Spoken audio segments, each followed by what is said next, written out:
नमस्कार, जय हिंद। मैं हूं सचिन मनसारे और आप मुझे सुन रहे हैं यूथ सिविल सर्विसेज एकेडमी के ऑडियो चैनल पर। दोस्तों, आज हम बात करने वाले हैं हिंदी के ऊपर।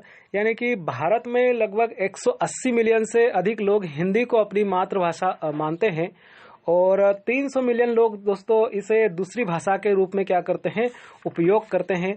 और दोस्तों, इसके बारे में बात करें कि जो हिंदी एक भाषा है और भाषा जिसके द्वारा क्या करते हैं, मनुष्य अपने मन के भावों को, विचारों को बोलकर या लिखकर या पढ़कर क्या करता है, प्रकट करता है। और जो भाषा है वो दोस्तों भाष्य धातु से मिलकर बनी है, संस्कृत की धातु से। और इसे भाष्य का मतलब होता है प्रकट करना। तो ये क्या है, एक माध्यम है। भाषा एक माध्यम है। मन के भावों को, मन में क्या चल रहा है, अपने विचारों को बोलकर या लिखकर या पढ़कर प्रकट करना दोस्तों क्या कहलाता है, भाषा कहलाती है। और आज हम डिस्कशन करने वाले हैं वर्ण रचना पर। स्वर क्या होते हैं, व्यंजन क्या होते हैं, इसको कितने आधार पर हमने बांटा गया है, और ये तमाम चीजें आज हम देखने वाले हैं। स्वर, व्यंजन, ह्रस्व स्वर क्या होता है, दीर्घ स्वर क्या होता है, संयुक्त स्वर, प्लुत स्वर, और जैसे उच्चारण के स्थान पर इनको बांटेंगे, वायु संवेग के आधार पर बांटेंगे, तारत्व के आधार पर। तो दोस्तों इन तमाम चीजें आज हम देखने वाले हैं। तो पहले हमने कहा कि भाषा के बारे में देखा, तो भाषा किसे कहेंगे कि जिसके द्वारा क्या करे, मनुष्य मन के भावों को, विचारों को बोलकर, लिखकर, पढ़कर क्या करना, प्रकट करना, वो क्या कहलाता है, भाषा कहलाती है। ये एक प्रकार का एक माध्यम है भाषा, जो हमारे मन के विचारों को प्रदर्शित करता है। लिखकर हम बता सकते हैं, पढ़कर बता सकते हैं। और भाषा दोस्तों क्या होती है कि संचार का प्राथमिक वाहन माना जाता है। और भाषा व्यक्ति के व्यक्तित्व और समाज की संस्कृति को दर्शाता है। भाषाएं संस्कृति का क्या करती है, विकास करती है।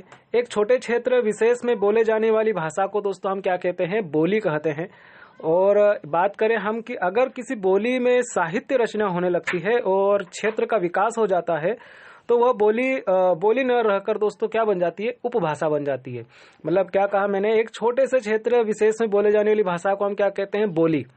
जैसे कोरकू बोली हो गई, भील बोली हो गई, बंजारा बोली हो गई। जो अनुसूचित जनजाति के लोग क्या करते हैं, एक क्षेत्रीय आधार पर, जैसे हमारे निमाड़ की बात करें तो मध्य प्रदेश में इंदौर संभाग के 8 जिले हैं जहां पर निमाड़ी भाषा बोली जाती है। तो दोस्तों ये बोली होती है, भाषा नहीं, बोली। लेकिन जब इसमें साहित्य की रचना होने लग जाती है तो दोस्तों यहाँ पर क्या बन जाती है, उपभाषा बन जाती है। बोली न रहकर क्या बन जाती है, उपभाषा बन जाती है। तो आगे हम इसके बारे में डिस्कशन करेंगे कि जैसे मैंने कहा कि 180 मिलियन से अधिक लोग क्या करते हैं, हिंदी भारत में बोलते हैं, अपनी मातृभाषा के बारे में मानते हैं कि ये 180 से ऊपर के लोग जो है, 180 मिलियन से अधिक लोग क्या करते हैं, हिंदी को अपनी मातृभाषा मानते हैं। 300 मिलियन लोग इसे दूसरी भाषा के रूप में क्या करते हैं, उपयोग करते हैं। और इसी चीज को दोस्तों हम आगे देखें कि लिपि की बात कर ले कि लिपि दोस्तों क्या है कि सबसे पहले भाषा का जन्म हुआ और उसकी सार्वभौमिकता और एकात्मकता के लिए लिपि का क्या हुआ, आविष्कार हुआ। मतलब किसी न किसी रूप में इसको दर्शाना, प्रकट करना, वो क्या कहलाती है, लिपि। तो आज हम डिस्कस करते हैं इसी के बारे में। और दोस्तों आपको मालूम होगा कि हिंदी को क्या कहते हैं हम, हिंदी की जो आदि जननी है, यानी कि जन्मदाता है, वो कौन है, संस्कृत है। संस्कृत सबसे प्राचीन भाषा है और संस्कृत की उत्पत्ति दोस्तों माना जाता है कि प्राकृत भाषा से होती है और अपभ्रंश तक पहुंचती है। फिर अपभ्रंश अवहट्ट से गुजरती हुई प्राचीन हिंदी का रूप लेती है और विशुद्ध हिंदी भाषा के इतिहास अपभ्रंश से माना जाता है।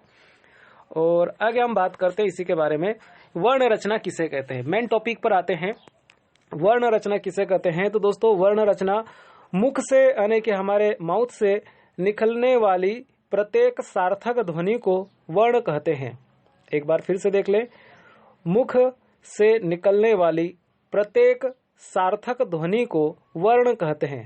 मतलब हमने जो भी मुंह से बोला, लेकिन वो सार्थक ध्वनि होना चाहिए, जिसका कोई ना कोई अर्थ होना चाहिए। सार्थक और निरर्थक, ये दो वर्ड हमें मिलेंगे आगे। सार्थक का मतलब जिसका कोई ना कोई मीनिंग हो, कोई ना कोई अर्थ हो। निरर्थक मतलब जिसका कोई मीनिंग या कोई अर्थ नहीं निकलता हो। तो मुख से जो भी निकल रहा है, ध्वनि निकल रही है, लेकिन कैसी ध्वनि, सार्थक ध्वनि। सार्थक ध्वनि को हम दोस्तों क्या कहते हैं, वर्ण कहते हैं। मुख से निकलने वाली सार्थक, प्रत्येक सार्थक ध्वनि को हम वर्ण कहते हैं। इसलिए ध्वनि की अभिव्यक्ति की न्यूनतम इकाई माना जाता है। इसलिए ध्वनि को अभिव्यक्ति की न्यूनतम इकाई माना जाता है। हिंदी में वर्णों की मूल संख्या दोस्तों 44 होती है और कुल संख्या 42 होती है। आप ये जाने कि मूल और कुल में क्या अंतर है। तो दोस्तों जो मेन है मुख्यतः कितनी होती है 44, और सबको इनको मिला जुलाकर एक से एक बनाकर दूसरे बनाकर दोस्तों संयुक्त अक्षरों इनको मिला जुलाकर कितनी हो जाती है 52 हो जाती है। जैसे आपको मालूम होगा कि 3 प्रकार के कलर होते हैं, जैसे कि रेड, ग्रीन, ब्लू, और उसी के आधार पर हम फिर 7 कलर अलग बना लेते, बेजानी, हप्पी, नाला। तो वैसा का वैसा सेम है यहाँ पर भी। अब वर्ण रचना के आधार पर दोस्तों हम कितने आधार पर हिंदी में बांटते हैं, ये बांटते क्यों हैं, इनमें अलग अलग क्यों हम करते हैं, रीजन क्या है। तो दोस्तों ये सुविधा के अनुसार, क्योंकि इसमें हमें क्या पढ़ने में आसानी होगी। तो पहला देखें तो उच्चारण के स्थान पर कि कहाँ कहाँ से वर्ड उच्चारण हो रहे हैं, दूसरा वायु संवेग के आधार पर, और तीसरा तारत्व के आधार पर। तो दोस्तों ये तीनों चीजों को हम अलग अलग पार्ट में, कभी समय रहा, कभी ऑडियो बड़ा हो गया, तो दोस्तों हम अलग अलग पार्ट में देखेंगे। और यदि छोटा रहा तो हम एक ही पार्ट में सभी को उच्चारण के स्थान के आधार पर, वायु संवेग के आधार पर और तारत्व के आधार पर, ये हमने क्या कर दिया, इसको बांट दिया, अलग अलग भागों में विभक्त कर दिया। तो पहले हम बात करें सबसे फर्स्ट टॉपिक को, ये आपको नोट्स दोस्तों मिल जाएंगे इसी पर, टेंशन ना ले। उच्चारण के स्थान के आधार पर, तो उच्चारण स्थान के आधार पर हम वर्ग की बात करें कि अलग अलग बांटा गया है। तो संपूर्ण वर्णों को दोस्तों 2 रूपों में बांटा जाता है। तो उच्चारण के स्थान पर 2 भागों में कैसे बांटेंगे, एक होता है स्वर और दूसरा होता है व्यंजन। स्वर और व्यंजन। अब स्वर की बात करें तो स्वर किसे कहते हैं दोस्तों, तो आप इसको समझे, स्वयं राजन्ते इति स्वराः, ये संस्कृत का श्लोक है इसमें, लेकिन हम हिंदी की बात करें तो जिन वर्णों का स्वतंत्र अस्तित्व होता है, जिनके उच्चारण में कम समय लगता है, वो क्या कहलाते हैं, स्वर। फिर से एक बार देख लें, जिन वर्णों का स्वतंत्र अस्तित्व होता है, किसी के ऊपर डिपेंड नहीं होते हैं, इनको किसी की बैसाखी की आवश्यकता नहीं होती है। जिन वर्णों का स्वतंत्र अस्तित्व होता है, जिनके उच्चारण में कम समय लगता है, वो क्या कहलाते हैं, स्वर कहलाते हैं। जैसे हम अब बात करें कि जैसे सूर्य है, तो सूर्य किसी के ऊपर डिपेंड नहीं होता है, वो एक प्रकार से स्वतंत्र होता है, किसी के ऊपर डिपेंड नहीं होता है। जैसे हम अपनी बात करें कि अपने माता पिता, तो माता पिता जो दोस्तों है वो किसी के ऊपर डिपेंड नहीं होते, और जबकि हम हैं तो किसी न किसी के ऊपर डिपेंड रहते हैं, यानी कि माता पिता के ऊपर डिपेंड रहते हैं। तो इसकी सिंपल सी परिभाषा यही बनेगी कि स्वर वर्ण वो कहलाएंगे कि जिन वर्णों का स्वतंत्र अस्तित्व होता है, जिनके उच्चारण में कम समय लगता है, वो क्या कहलाते हैं, स्वर वर्ण कहलाते हैं। और उनकी संख्या कितनी है, तो दोस्तों 11 संख्या होती है। जबकि संस्कृत की बात करें तो कुल संख्या संस्कृत में स्वर वर्ण की अच की, जिसको अच कहते हैं, स्वर को हम अच कहते हैं संस्कृत में, तो उनकी संख्या दोस्तों कितनी होती है, 9। लेकिन हमें याद रखना है, हम हिंदी पढ़ रहे हैं तो हिंदी में कितनी संख्या होती है, 11 होती है। फिर दोस्तों हमने क्या किया कि स्वर वर्ण को ही अलग अलग भागों में बांट लिया। सबसे पहले तो हम ये देखें कि कितने स्वर वर्ण होते हैं, तो 11 स्वर्ण होते हैं। तो 11 स्वर वर्ण कौन कौन से हैं, तो आप याद रखिएगा, छोटा अ, बड़ा आ, छोटी ई, बड़ी ई, छोटा उ, बड़ा उ, री, छोटा ए, बड़ा ए, छोटा ओ, छोटा औ। हमारी लैंग्वेज में, यानी कि हम बचपन से जो पढ़ते जा रहे हैं दोस्तों, उसमें मैं आपको बता दूं, हम पढ़ते आ रहे हैं अनार का, आम का, इमली का, ईख का, उल्लू का, ऊंट का, ऋषि का, एड़ी का, ऐनक का, ओखली का, औरत का। तो आप गिन कर देखेंगे तो दोस्तों कितने बनेंगे, 11 बनेंगे। अब दिमाग में आ रहा होगा कि अम और अह कहाँ गए, तो अम और अह दोस्तों ये क्या है, अम और अह अनुस्वार कहते हैं इनको, या अयोग वहा कहते हैं। और इसके बारे में हम डिटेल में मैं आगे और बताऊंगा कि इन्हें नपुंसक भी कहते हैं। और आगे हम इसको, जो स्वर है, हमने 11 स्वर देखे, तो 11 स्वरों को हम 4 भागों में बांटने वाले हैं। 4 भागों में बांटने वाले हैं, यानी स्वर वर्णों को ही हम कितने भागों में बांटेंगे, 4 भागों में बांटेंगे। 4 इनमें अलग अलग करेंगे, विभक्त करेंगे। तो स्वर की परिभाषा हमने पहले देखी कि जिन वर्णों का क्या हो, स्वतंत्र अस्तित्व हो, किसी के ऊपर डिपेंड ना हो, और जिनको बोलने में या उच्चारण करने में क्या हो, कम समय लगता है, उसे हम क्या कहते हैं, स्वर कहते हैं। स्वर कितने होते हैं, तो 11 होते हैं। अ, आ, ई, उ, री, ए, ओ, औ, ये 11 स्वर है। अब स्वर वर्ण के हम भेद देखें तो स्वर वर्ण के 4 भेद होते हैं। एक होता है ह्रस्व स्वर, दूसरा दीर्घ स्वर, तीसरा संयुक्त स्वर और चौथा होता है प्लुत स्वर। तो हम बात करें ह्रस्व स्वर की, तो जिन स्वर वर्णों के उच्चारण में अत्यंत कम समय लगे, बिल्कुल कम समय लगे, तो सबसे पहले तो हमने स्वर वर्ण की परिभाषा देखी कि जिनको बोलने में कम, जिनके उच्चारण में कम समय लगे और जिनका अस्तित्व कैसा होता है, स्वतंत्र होता है, किसी के ऊपर डिपेंड नहीं होते हैं। उनमें हमने कितने भागों में बांटा, 4 भागों में बांटा। टोटल कितने स्वर होते हैं, 11 होते हैं। पहला हम देख रहे कौन सा, ह्रस्व स्वर। तो ह्रस्व स्वर की परिभाषा क्या बनेगी कि जिन स्वर वर्णों के उच्चारण में अत्यंत कम समय लगे उन्हें हम क्या कहते हैं, ह्रस्व स्वर कहते हैं। इनकी संख्या दोस्तों कितनी होती है, 4 होती है। 4 कौन कौन से हैं उनको देख लीजिएगा, अ, ई, उ और री। फिर से देखें, अ, ई, उ और री। अब ये आपको जाने होंगे कि कौन कौन से हैं। तो जो छोटे छोटे हैं जैसे कि अनार का, इमली का, उल्लू का और ऋषि का, ये दोस्तों ह्रस्व स्वर होते हैं। और ह्रस्व स्वर वर्णों को दोस्तों हम मूल स्वर वर्ण भी कहते हैं। आगे की बात करें दीर्घ स्वर, तो दीर्घ स्वर जिन वर्णों के उच्चारण में ह्रस्व स्वर से 2 गुना समय लगे उसे हम क्या कहेंगे, दीर्घ स्वर कहेंगे। जिन स्वर वर्णों के उच्चारण में ह्रस्व स्वर से 2 गुना समय लगे उसे हम क्या कहेंगे, दीर्घ स्वर वर्ण कहेंगे। अब इनकी बात करें, इनकी मूल संख्या कितनी है, तो दोस्तों 3 होती है। हमने पिछले इसमें पढ़ा ह्रस्व स्वर मतलब कि जिन वर्णों के उच्चारण में अत्यंत कम समय लगे, अ, ई, उ, री। और दीर्घ स्वर की परिभाषा क्या बनी, जिन स्वर वर्णों के उच्चारण में क्या लगे, ह्रस्व स्वर से 2 गुना समय लगे उसे हम क्या कहेंगे, दीर्घ स्वर कहेंगे। इनकी मूल संख्या कितनी होती है, 3 होती है। कौन कौन सी, तो आ, ई, उ। आप समझ गए होंगे कि मैंने इनका उच्चारण किस आधार पे कर रहा हूं। आ मतलब ज्यादा देर तक ज्यादा समय लग रहा है, यानी कि ह्रस्व स्वर से 2 गुना समय लग रहा है। आ, ई, ऊ। तो आम का और ईख का, ऊठ का। तो दोस्तों ये दीर्घ स्वर हो गया। अब बात करते हैं हम संयुक्त स्वर की। तो जो स्वर वर्ण 2 स्वर वर्णों से मिलकर बनते हैं उन्हें हम क्या कहते हैं, संयुक्त स्वर वर्ण कहते हैं। इनकी संख्या कितनी है, तो दोस्तों 4 है। अभी तक हम पढ़ चुके हैं 4 ह्रस्व स्वर देखे, 3 हमने दीर्घ स्वर देखे, 4 3 7 और बचे कितने, 4। तो 7 4 11, तो 11 हमें स्वर वर्ण निकालने हैं। तो क्या होता है दोस्तों, छोटा ए, बड़ा ए, छोटा ओ और बड़ा ओ। फिर से देखें, ए एड़ी का, ए एनक का, ओखली का और औरत का।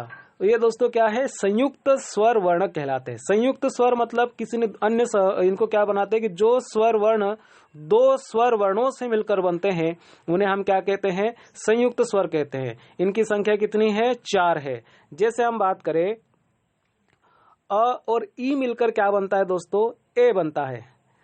छोटा ए और अ मिलकर क्या बनता है, बड़ा ए। अब यहाँ पर डिफरेंट ये है, आप इसको नोट्स में देखिएगा कि जैसे मैंने छोटे ए की बात कर रहा हूं तो छोटे ए में क्या होता है कि छोटा अ और छोटा ई मिलकर ए बन सकता है, छोटा ए बन सकता है। बड़ा आ और बड़ी ई मिलकर क्या बन सकता है, छोटा ए बन सकता है। एनक की बात करें तो छोटा अ और बड़ा ए, इसको मिलाकर एनक का बन सकता है। बड़ा आ और बड़ा ए, एनक का, इसको मिलकर क्या बन सकता है, एनक का बन सकता है। ओ की बात करें, उखली की, तो दोस्तों इसमें छोटा अ और छोटा ऊ मिलकर ओ बन सकता है। बड़ा आ और बड़ा ऊ मिलकर भी क्या बन सकता है, छोटा ओ बन सकता है। औ की बात करें तो छोटा अ और छोटा औ की से मिलकर क्या बन सकता है, छोटा ओ की से मिलकर औ बन सकता है। बड़ा आ और बड़ा औ मिलकर क्या बन सकता है, बड़ा ओ मिल सकता है। तो आप इसको देख लीजिएगा, नोट्स में आपको अच्छे से समझ में आ जाएगा। तो दोस्तों क्या होता है, कुछ जो विद्वान हैं संयुक्त स्वर वर्णों को दीर्घ स्वर वर्ण के साथ जोड़कर दीर्घ स्वर वर्णों की संख्या कितनी बताते हैं कि 7 है। तो इन दोनों को मिलाकर बता देते हैं। जैसे हमने देखा दीर्घ स्वर में दोस्तों 3 होते हैं, बड़ा आ, बड़ी ई और बड़ा ऊ। उनको मिलाकर और संयुक्त को मिलाकर छोटा ए, बड़ा ए, छोटा ओ और बड़ा औ, इनको मिलाकर कितनी संख्या बता दी, 7 बता दी गई है। अब बात करते हैं हम प्लुत स्वर वर्ण की। तो जिन स्वर या जिस स्वर वर्ण के उच्चारण में ह्रस्व स्वर से तिगुना समय लगे उसे हम क्या कहेंगे, प्लुत स्वर वर्ण कहते हैं। इनकी संख्या कितनी है, तो दोस्तों 1 है। प्लुत स्वर वर्ण की दोस्तों एक बार फिर से हम रिपीट कर ले कि जिस स्वर वर्ण के उच्चारण में ह्रस्व स्वर से कितना 3 गुना अधिक समय लगे उसे प्लुत स्वर वर्ण कहते हैं। और दोस्तों इसका प्रैक्टिकल, हर चीज को अब हिंदी पढ़ रहे हैं तो प्रैक्टिकल करके बहुत ही मजा आने वाला है। जैसे तीसरा 3 गुना कैसे समय लगेगा, जैसे मैंने कहा राम, मैंने कहा ओम, तो ओम हम पढ़ते हैं तो दोस्तों ह्रस्व स्वर से 3 गुना समय लगता है, इसलिए इसको क्या बोलते हैं, प्लुत स्वर वर्ण कहते हैं। लेकिन क्या होता है कि कुछ विद्वान प्लुत स्वर वर्णों को जोड़कर हिंदी में स्वर वर्णों की संख्या कितनी बताते हैं, 12 बताते हैं। और कुछ विद्वान दीर्घ री तथा र को जोड़कर हिंदी में स्वर वर्णों की संख्या 14 मानते हैं, परंतु हिंदी में स्वर वर्णों की संख्या कितनी होती है, 11 ही माननी चाहिए। स्पष्ट रूप से आपको बता दूं कि दोस्तों आपको विद्वान कुछ भी बोले, आपको 11 ही स्वर मानने चाहिए।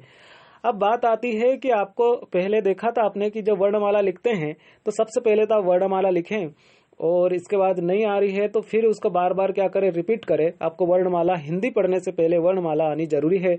तो इसमें हम बात करें अम और अह, आपने ये सोचा होगा कि अम और अह कहाँ गया, तो दोस्तों अम और अह न ही स्वर माने जाते हैं और न ही व्यंजन माने जाते हैं। इन्हें क्या कहते हैं, आयोगवाह कहते हैं या नपुंसक वर्ण कहते हैं। और हिंदी में मूल स्वर वर्णों की संख्या कितनी है, 4 मानी जाती है, जैसे कि अ, ई, उ और री। तो अभी तक हमने दोस्तों पढ़ा कि वर्ण किसे कहते हैं, तो वर्ण मुख से निकलने वाली सार्थक, प्रत्येक सार्थक ध्वनि को हम क्या कहते हैं, वर्ण कहते हैं। इसको कितने कितने वर्ण कितने होते हैं, तो कुल 52 होते हैं। मूल संख्या कितनी होती है, 44 होते हैं। उच्चारण के स्थान पर कितने, इसको हम देखेंगे आगे। वायु संवेग के आधार पर हमने इसको बांटा, और उच्चारण के स्थान के आधार पर बांटा, तारत्व के आधार पर बांटा। अब ये तीनों चीज अलग अलग होती है। उच्चारण मतलब हम उच्चारण को देख रहे हैं, वायु संवेग मतलब कि जिसमें हवा बाहर छोड़नी पड़े और लेनी पड़े। तारत्व के आधार पर दोस्तों हम जब भी कोई वर्ड बोलते हैं तो हमारे दिल में क्या बजती है, गिटार बजती है। ये आगे आप देख लीजिएगा। और उच्चारण के स्थान पर हमने 2 भागों में बांटा, एक स्वर वर्ण और एक व्यंजन वर्ण। तो स्वर को हम पहले परिभाषा देखी कि जिन वर्णों के क्या होता है, स्वतंत्र अस्तित्व होता है, किसी के ऊपर डिपेंड नहीं होते हैं, और उच्चारण में इनका क्या लगता है, कम समय लगता है। इनमें स्वर वर्णों की संख्या कितनी है, तो दोस्तों 11 होती है। और 11 में हमने 4 स्वर वर्णों को 4 भागों में अलग बांटा, जिसका पहला ह्रस्व स्वर, दीर्घ स्वर, संयुक्त स्वर और प्लुत स्वर। तो ह्रस्व स्वर किसे कहते हैं, जिन स्वर वर्णों के उच्चारण में क्या लगे, अत्यंत बहुत ही कम समय लगे, उन्हें हम क्या कहते हैं, ह्रस्व स्वर कहते हैं। और ये कितने हैं, 4 है। और दीर्घ स्वर, जिन वर्णों के उच्चारण में ह्रस्व स्वर से कितना समय लगे, 2 गुना समय लगे, उसे क्या कहते हैं, दीर्घ स्वर वर्ण कहते हैं। संयुक्त स्वर किसे कहते हैं, कि जो स्वर वर्ण 2 स्वर वर्णों से मिलकर बनते हैं उसे क्या कहते हैं, संयुक्त स्वर कहते हैं। इनकी संख्या कितनी है, तो 4 है। और आगे बात करें कि प्लुत स्वर किसे कहेंगे, कि जिस स्वर वर्णों के उच्चारण में ह्रस्व स्वर से 3 गुना अधिक समय लगे उसे हम क्या कहते हैं, प्लुत स्वर वर्ण कहते हैं। इसकी संख्या कितनी है, तो 1 है। इसका एग्जाम्पल भी देख लेते, तो कौन है, ओम। ठीक है। ओम, अम और अह दोस्तों ये पूछा जाता है कि ना तो ये स्वर माने जाते हैं ना तो व्यंजन माने जाते हैं, इसलिए इनको क्या कहते हैं, अयोगवाह कहते हैं, या फिर क्या कहते हैं, नपुंसक वर्ण कहते हैं। अब बात करते हैं हम आगे व्यंजन की। तो दोस्तों व्यंजन की परिभाषा इस ऑडियो लेक्चर में देख लेते हैं, इसके बाद हम इसको जस्ट पढ़ेंगे नेक्स्ट पार्ट में, क्योंकि वो भी बहुत बड़ा है। तो व्यंजन वर्ण की बात करें तो दोस्तों जिन वर्णों का स्वतंत्र अस्तित्व नहीं होता, जो हमेशा स्वर वर्णों की सहायता से ही बोले जाते हैं, उसे हम क्या कहते हैं, व्यंजन वर्ण कहते हैं। फिर से समझे, पहले हमने क्या देखा कि जिन वर्णों का स्वतंत्र अस्तित्व नहीं होता, जो हमेशा स्वर वर्णों की सहायता से ही बोले जाते हैं, उसे हम व्यंजन वर्ण कहते हैं। देखो हमने पिछले इसमें क्या देखा था, स्वर की परिभाषा। तो स्वर में क्या देखा था कि जिन वर्णों के उच्चारण में अत्यंत कम समय लगे, उसके साथ ही दोस्तों जिनका अस्तित्व स्वतंत्र होता है, किसी के ऊपर डिपेंड नहीं होते हैं, वो स्वर व्यंजन कहलाते हैं। अब स्वर कहलाते हैं। और व्यंजन की बात करें कि जिन वर्णों का स्वतंत्र अस्तित्व नहीं होता, वहां पर स्वर में क्या हो रहा था कि जिनका स्वतंत्र अस्तित्व होता है, किसी के ऊपर डिपेंड नहीं होते, और व्यंजन में जिन वर्णों का स्वतंत्र अस्तित्व नहीं होता वो जो हमेशा स्वर वर्णों की सहायता से बोले जाते हैं। मतलब कि जो व्यंजन है, व्यंजन किसके ऊपर डिपेंड है, तो दोस्तों आप जैसे क कमल का लिखेंगे तो क कमल का लिखेंगे तो वो आधा है, तो उसमें क्या जोड़ना पड़ेगा हमको, अनार का जोड़ना पड़ेगा, क्योंकि क अभी क्या है, एक प्रकार से लंगड़ा है, उसको बैसाखी चाहिए, यानी कि अ की सहायता चाहिए। तो ये क्या होता है कि किसी न किसी सहायता से बोले जाते हैं। क कमल का, खरगोश का, गणेश का, जो भी आप लिखना चाहे तो उसमें अनार का आपको मिल देगा। तो दोस्तों अनार का मिलेगा तो जो कहलाता है वो क्या, शहीद वर्ण कहलाता है। एक बात ये याद रखिएगा। और व्यंजन किसी न किसी के ऊपर डिपेंड होते हैं, यानी कि किसके ऊपर डिपेंड होते हैं, तो स्वरों के ऊपर डिपेंड होते हैं। और जैसे मैंने कहा था कि सूरज जो होता है वो किसी के ऊपर डिपेंड नहीं होता है, तो वो क्या कहलाएगा, समझ लीजिएगा कि स्वर कहलाएगा। और मैंने अपने माता पिता के ऊपर से एक उदाहरण दिया था कि जैसे हम लोग डिपेंड है किनके ऊपर, माता पिता के ऊपर। हमें बैसाखी की आवश्यकता पड़ती है, खाना पीना बचपन से लगाकर बड़े हुए, जहां तक हमारा पालन पोषण किन्होंने किया, माता पिता ने। तो माता पिता दोस्तों क्या हो गए, हम क्या हो गए, किसी न किसी के ऊपर डिपेंड है, तो हम व्यंजन हो गए। और माता पिता जो क्या है कि किसी के ऊपर डिपेंड नहीं है, तो वो क्या हो गए, स्वर हो गए। समझे इस चीज को, एक बार मैं रिपीट कर देता हूं, स्वर वर्ण की परिभाषा और व्यंजन वर्ण की परिभाषा। तो स्वर क्या होते हैं, जिनका अस्तित्व स्वतंत्र होता है, किसी के ऊपर डिपेंड, निर्भर नहीं होते हैं, और जिनको बोलने में, जिनके उच्चारण करने में अत्यंत कम समय लगता है, उसे हम क्या कहते हैं, जिनके उच्चारण में कम समय लगता है उसे हम क्या कहते हैं, स्वर वर्ण कहते हैं। व्यंजन की बात करें तो जिन वर्णों का स्वतंत्र अस्तित्व नहीं होता है, जो किसी न किसी के ऊपर डिपेंड होते हैं, जो हमेशा स्वर वर्णों की सहायता से ही बोले जाते हैं, उसे हम क्या कहते हैं, व्यंजन वर्ण कहते हैं। हिंदी में व्यंजन वर्णों की मूल संख्या 33 है, और कुल संख्या दोस्तों हम आगे देखेंगे नेक्स्ट लेक्चर में।